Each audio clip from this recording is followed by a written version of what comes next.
त्याला नोकरीला कुणाला लावायचं, शिफारस कुणाची करायची.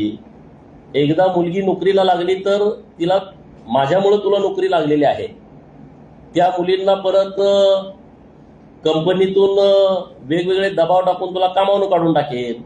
तिला समजा सुट्टी पाहिजे तर सुट्टी द्यायची का न द्यायची, दिली तर मग मी तुला सुट्टी दिली.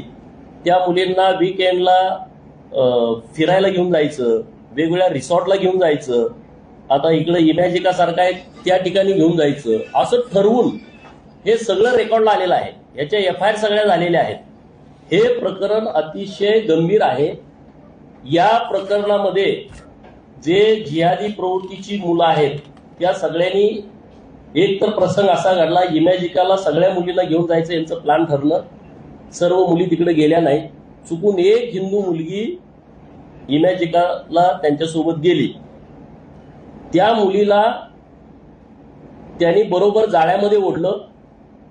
1, 2, 3 मुलांनी त्या मुलीवरती अत्याचार केला, तिचे व्हिडिओ तयार केले.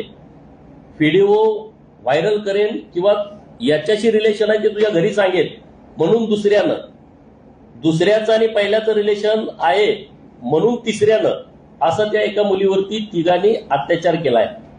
एका मुलीला त्यातल्या असं निदर्शनास आलं की तिला मलेशियाला विक्री करण्याचं प्लॅनिंग पण या ग्रुपमधल्या मुलांनी केलेलं आहे.